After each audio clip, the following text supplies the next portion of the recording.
വൈകിയ വേളയിൽ മണി 2 എങ്കിലും 2 വാക്ക് പറയട്ടെ. ഒത്തിരി സന്തോഷമുണ്ട്.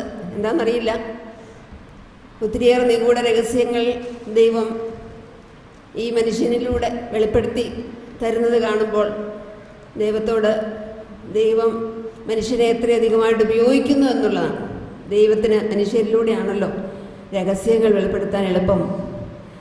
അപ്പോൾ ബ്രദർ ഞങ്ങൾക്ക് ഇവിടെ വരുമ്പോൾ വളരെ ഒരു ഫ്രണ്ട്ലി ആയിട്ടുള്ള ഒരു അന്തരീക്ഷത്തിൽ മണിക്കൂറുകൾ ഇവിടെ നിന്നുകൊണ്ട് ശുശ്രൂഷ ചെയ്യുന്ന ഈ സഹോദരനെ ഞങ്ങൾ വളരെ അഭിമാനത്തോടെയാണ് തിരുസഭയുടെ ഒരു വലിയ അഭിമാനപുത്രനായിട്ട് വളരുന്നു. ലോകത്തിൻ്റെ നാനാഭാഗങ്ങളിലും സുവിശേഷം ക്രിസ്തുവിനെ അറിയിച്ചുകൊണ്ട് മുന്നേറുന്ന ഈ ഞങ്ങളുടെ ഈ മൂത്ത സഹോദരനെ, എൻ്റെയൊക്കെ പ്രായമുള്ളൂ സഹോദരനെ ഞങ്ങൾ ഏറെ സന്തോഷത്തോടെ അഭിമാനത്തോടെ ഉയർത്തുകയാണ്. ദൈവം ഇനിയും കൂടുതലായി ഉപയോഗിക്കട്ടെ. ദൈവഹിതമാണെങ്കിൽ ഇവിടെ ഇനിയും ധ്യാനം നടക്കും എന്ന് ഞാൻ പറയുന്നുള്ളൂ.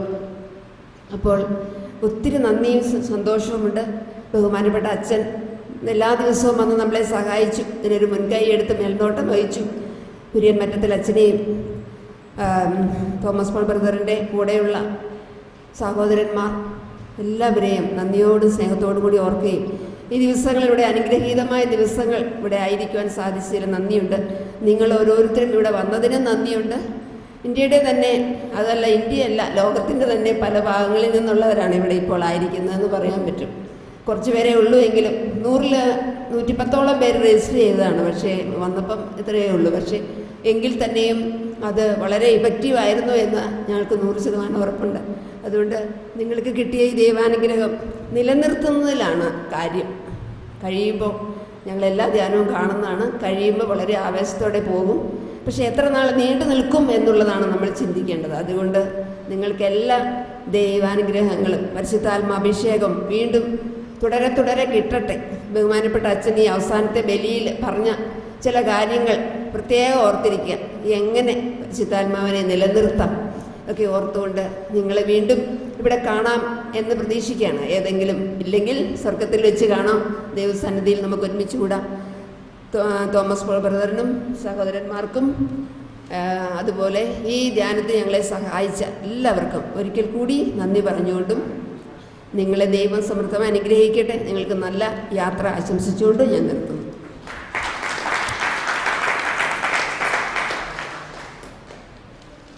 അവിടുത്തെ കാരുണ്യം ശാശ്വതമാണെന്ന് ഇസ്രായേൽ പറയട്ടെ. അവിടുത്തെ കാരുണ്യം ശാശ്വതമാണെന്ന് ഇസ്രായേൽ പറയട്ടെ. അവിടുത്തെ കാരുണ്യം ശാശ്വതമാണെന്ന് അവന്റെ ഭവനം പറയട്ടെ.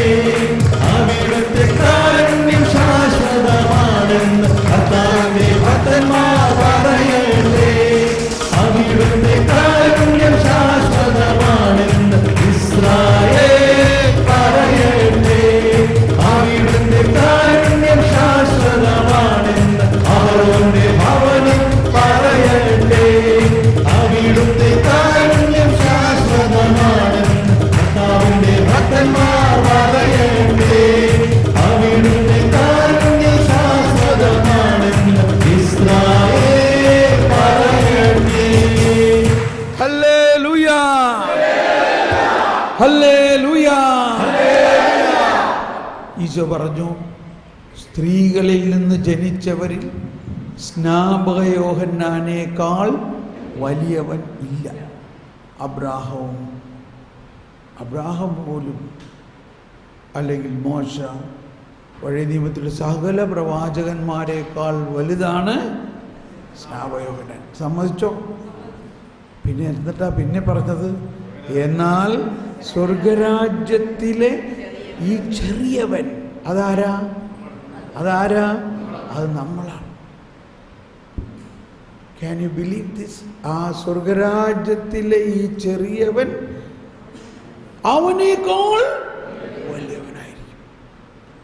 ഒന്ന് നിങ്ങൾ അങ്ങോട്ടും ഇങ്ങോട്ടും തിരിഞ്ഞു പറഞ്ഞ്, സ്വർഗരാജ്യത്തിലെ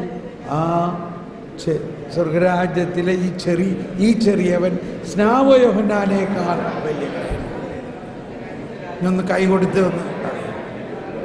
അപ്പോൾ നിങ്ങൾ മനസ്സിലാക്കണം നിങ്ങൾ ആരാണെന്ന്. ഇപ്പോൾ മനസ്സിലായോ ആരാണെന്ന്?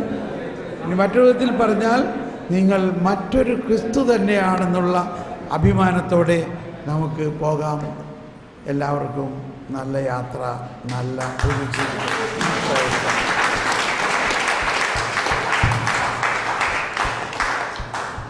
ശരി, അപ്പോൾ വേഗം ഭക്ഷണം കഴിച്ചോ, എന്നിട്ട്